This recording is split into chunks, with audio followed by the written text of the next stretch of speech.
Charles Nouveau, bonjour. Bonjour Michel. Vous qui faites de la scène, alors vous étiez ce week-end à l'affiche du célébrissime Montreux Comédie Festival. Le seul, l'unique. Voilà, Couleur 3 Jamel Comedy Club, 26 minutes et maintenant Montreux.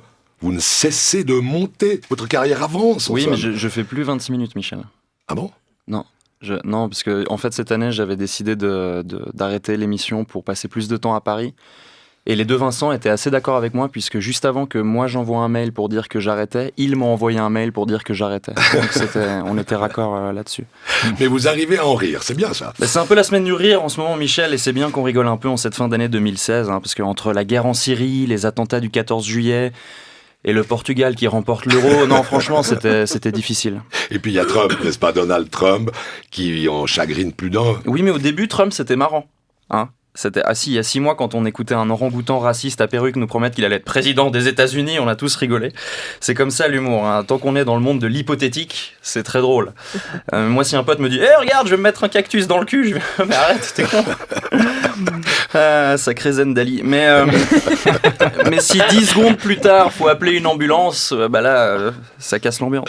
Bon, mais il y a quand même eu des trucs drôles cette année quand même, non ? Tout à fait. Le dernier en date étant bien sûr la dernière affiche du Paléo Festival. Qui nous prouve qu'en 2016, il y a encore des gens qui utilisent Paint. C'est important l'affiche du Paléo Festival pour un Lyonnais comme vous. Absolument Michel, c'est très sérieux. Mais aujourd'hui, en plein festival de comédie, plutôt que de rire de choses sérieuses, j'aimerais dire des choses sérieuses sur le rire. Ce réflexe d'enchaînement de petites expirations saccadées accompagnées d'une vocalisation inarticulée plus ou moins bruyante. Je vous l'avais dit, c'est très sérieux. Le rire est très ancien. Les scientifiques estiment qu'il existait avant la parole. D'ailleurs, les bébés, qui ne parlent pas, savent rigoler. Et certains le font après 17 jours de vie déjà. Le rire est quelque chose qu'on a tendance à oublier avec l'âge, puisque les enfants rient en moyenne 3 fois plus que nous. Certainement parce que c'est pas eux qui doivent tout payer.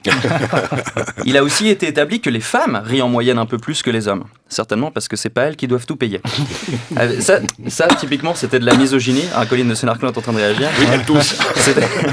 C'était de la misogynie qui, comme je viens de le démontrer, avant d'être un drame social, est surtout quelque chose d'absolument hilarant. On rit 13 fois par jour en moyenne, exception faite des attentats. Et on ne rit pas forcément de blagues à proprement parler, puisque statistiquement, ce qui nous fait le plus souvent rire, ce sont des choses inattendues et non anticipables du quotidien. Exception faite des attentats. Rire, c'est bon pour la santé, d'après un dicton populaire, mais aussi d'après l'université du Maryland qui a établi que c'était bon pour la circulation sanguine, ça aidait à réguler les niveaux de sucre dans le sang, contribuait à un meilleur sommeil et faisait brûler des calories. En fait, on vit plus longtemps quand on rit.